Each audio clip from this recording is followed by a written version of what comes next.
അങ്ങനെ 8 നിലയിൽ പൊട്ടിയ നമ്മുടെ പഫ്സിനും പൊറോട്ടയ്ക്കും ശേഷം നമ്മൾ എന്തൊരു മിനി പിസ്സ ഉണ്ടാക്കുകയാണ് ഗൈസ്.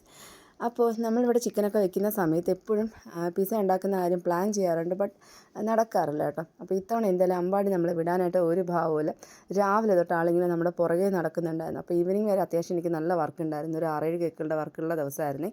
അപ്പോൾ അതെല്ലാം കഴിഞ്ഞിട്ട് ഞാൻ കരുതി ഇവൻ മറക്കുന്നു, പക്ഷേ ഒരു രക്ഷയില്ല, ഇവൻ പുറകെ നടക്കുന്നുണ്ടായിരുന്നു. അപ്പോൾ എന്തായാലും ഒന്ന് പരീക്ഷ കളയാമെന്ന് വിചാരിച്ചിട്ട് നമ്മുടെ മാവൊക്കെ കുഴച്ച് റെസ്റ്റ് ചെയ്യാനൊക്കെ വെച്ചിട്ട് ഒരു 1 അവർക്ക് റെസ്റ്റ് ചെയ്യാനൊക്കെ വെച്ചു. സകല യൂട്യൂബ് ദൈവങ്ങളെയൊക്കെ നമ്മൾ മനസ്സിൽ ധ്യാനിച്ചിട്ട് നമ്മൾ പരിപാടി സ്റ്റാർട്ട് ചെയ്തിട്ടുണ്ട്. അപ്പോൾ നമ്മുടെ വീട്ടിലുള്ള ഐറ്റംസൊക്കെ വെച്ചിട്ടാണ് കേട്ടോ നമ്മളിത് സെറ്റ് ചെയ്യുന്നത്. അപ്പോൾ നമ്മൾ ഡോവിലോട്ട് നമ്മളൊന്ന് ജസ്റ്റ് ഒന്ന് സ്പ്രെഡ് ചെയ്തിട്ട് മിനി പിസ്സ ആയിട്ടാണ് നമ്മൾ ഉണ്ടാക്കുന്നത്.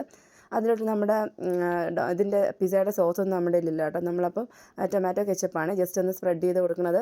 എന്നിട്ട് അതിൻ്റെ ടോപ്പിലായിട്ട് നമ്മൾ കുറച്ച് സവോളയും അതുപോലെ തന്നെ നമ്മുടെ ക്യാപ്സിക്കൊക്കെ ഒന്ന് റൗണ്ട് ഷേപ്പിൽ കുഞ്ഞായിട്ടൊന്ന് കട്ട് ചെയ്തെടുത്തിട്ട് വെച്ച് കൊടുക്കുന്നുണ്ട്. പിന്നെ നമ്മുടെ ചിക്കൻ ഫ്രൈ വെച്ച് കൊടുക്കുന്നുണ്ട് കേട്ടോ. അത് കുറച്ചധികം വെക്കുന്നുണ്ട്.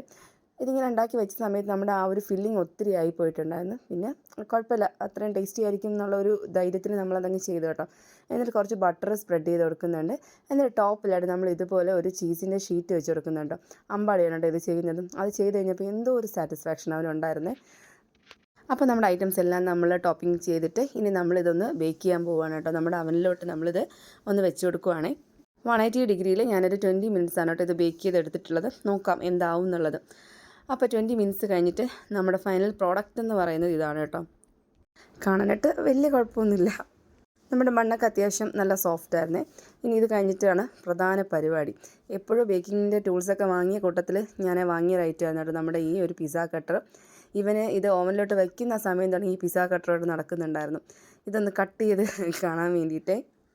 പിന്നെ ആയിക്കോട്ടെ എന്ന് നമ്മൾ വിചാരിച്ചു കേട്ടോ. അപ്പോൾ കട്ട് ചെയ്ത് കഴിഞ്ഞിട്ടുള്ള ആ ഒരു അവസ്ഥ ഞാൻ കാണിച്ചു തരാം. സാധാരണ റീൽസിലൊക്കെ കാണുമ്പോഴത്തേനും ചീസൊക്കെ ഇങ്ങനെ വലിഞ്ഞ് വന്നിട്ട് ആ ഒരു ലുക്കൊക്കെ ഇല്ലേ, സംഭവം ഇത് അങ്ങനെയൊന്നുമില്ല. വലിഞ്ഞ് നിൽക്കുന്നത് ചീസും അല്ല കേട്ടോ, സവോളയാണ്. പിന്നെ വലിയൊരു കുറ്റം പറയാനൊന്നുമില്ല കേട്ടോ. അത്യാവശ്യം നല്ല ടേസ്റ്റൊക്കെ ഉണ്ടായിരുന്നു. പിന്നെ വലിയ കുഴപ്പമൊന്നുമില്ല. പിള്ളേരെ പറ്റിക്കാനായിട്ട് നമുക്കിതൊക്കെ തന്നെ ധാരാളം.